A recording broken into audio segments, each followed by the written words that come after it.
Hey, hey, hey, hey, hey, na, hey, oh. Hey, hey, hey, hey, hey, na, hey, oh. Bonjour, je suis très contente de vous retrouver aujourd'hui.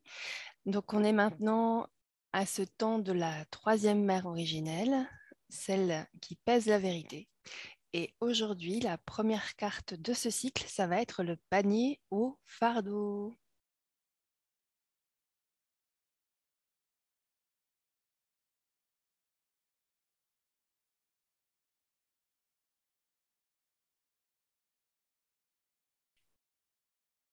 Le panier au fardeau, nous dit Jamie, était utilisé de nombreuses façons. De manière purement utilitaire pour transporter du bois, des herbes, des tubercules, des glands, des joncs et des baies. Il aidait aussi les femmes à garder en ordre l'espace du camp ou de la hutte. Et en tant que gardien du domicile, le panier au fardeau était un aide-mémoire qui veillait à ce que le bonheur et l'intimité de l'espace sacré appartenant à chaque famille soient respectés.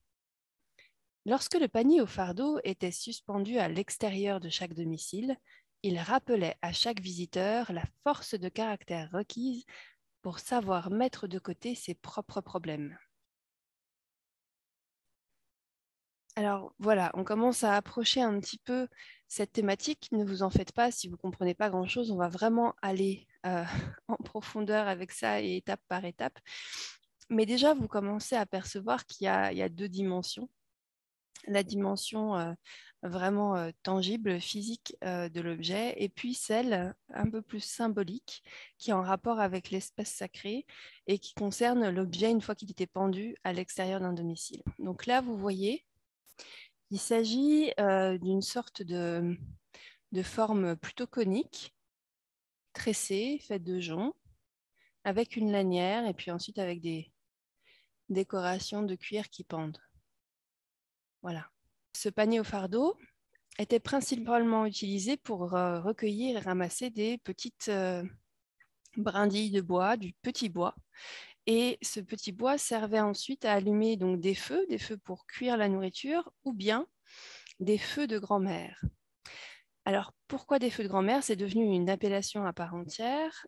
Des feux de grand-mère parce que ces feux étaient allumés avec du petit bois que même les grand-mères étaient capables de porter. Si la personne était permise d'entrer à l'intérieur de l'espace, eh bien, il y avait le panier au fardeau qui était pendu devant le domicile, accroché par sa lanière. Et ce panier au fardeau rappelait alors à l'invité d'y mettre tous ses problèmes et ses soucis avant d'entrer. Donc évidemment, vous imaginez bien que c'est quelque chose qui n'est pas tangible. Mais symboliquement, le panier au fardeau rappelait les fardeaux portés par la personne dans son espace sacré de façon invisible, donc ce qui concerne évidemment les pensées, les émotions, tout ce qui ne se voit pas, et donc de symboliquement s'en décharger pour ne pas amener les plaintes ou les soucis dans l'espace sacré d'un autre. Et alors, c'est là qu'intervient la dimension vraiment importante et le code social et la coutume partagée par toutes les tribus amérindiennes.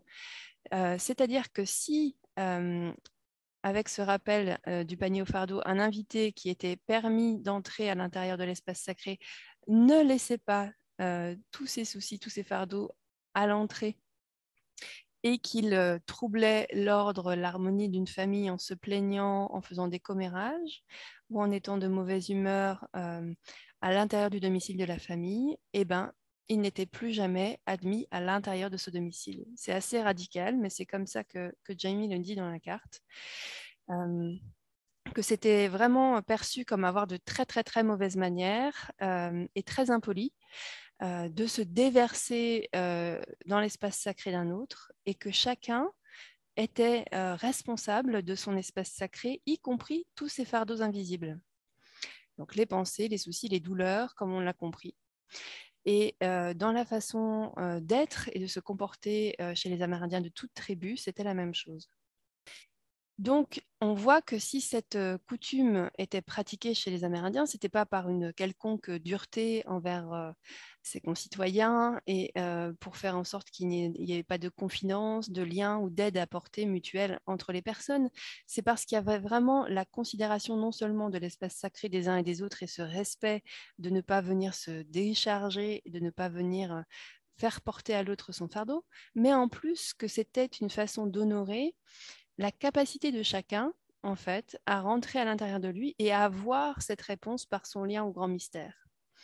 Donc, comme c'était la base, et ben, effectivement, c'était considéré comme naturel que chacun puisse se relier à ses alliés, ses alliés médecine, dans le monde de l'invisible et au grand mystère pour avoir sa réponse. Donc, vous voyez effectivement qu'il y avait aussi un entraînement, entre guillemets, ou une façon d'être culturelle qui permettait à chacun et à la tribu d'être en harmonie parce que chacun était responsable de sa propre harmonie intérieure.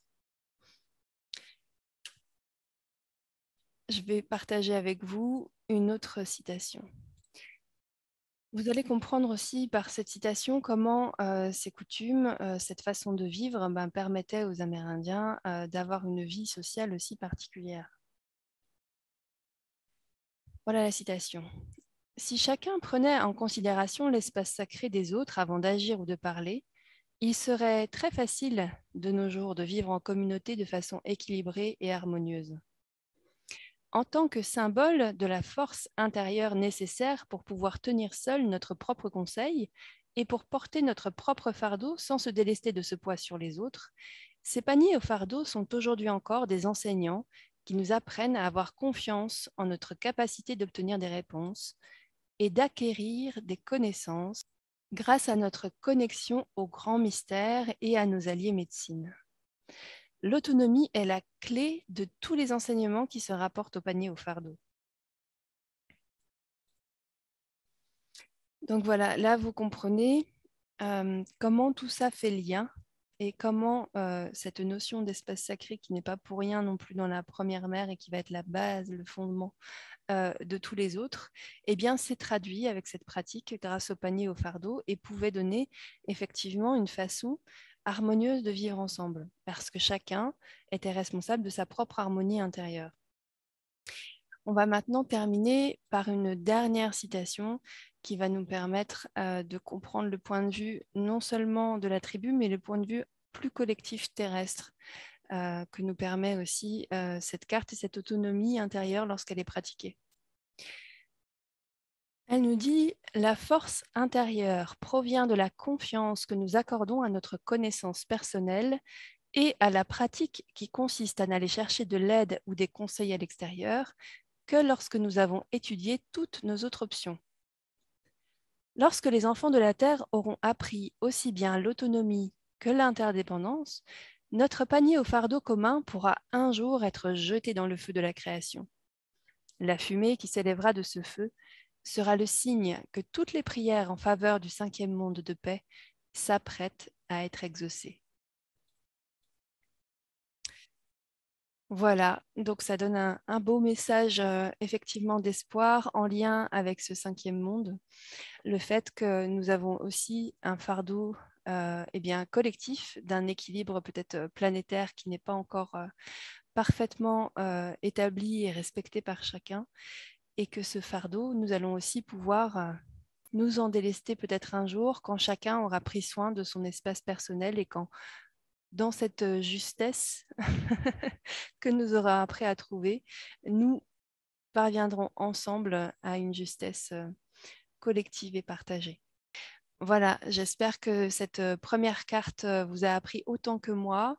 Et si vous voulez partager des expériences personnelles, n'hésitez pas à aller sur le groupe et puis à faire les partages que vous sentez justes pour pouvoir enrichir notre sagesse collective et notre justesse à toutes.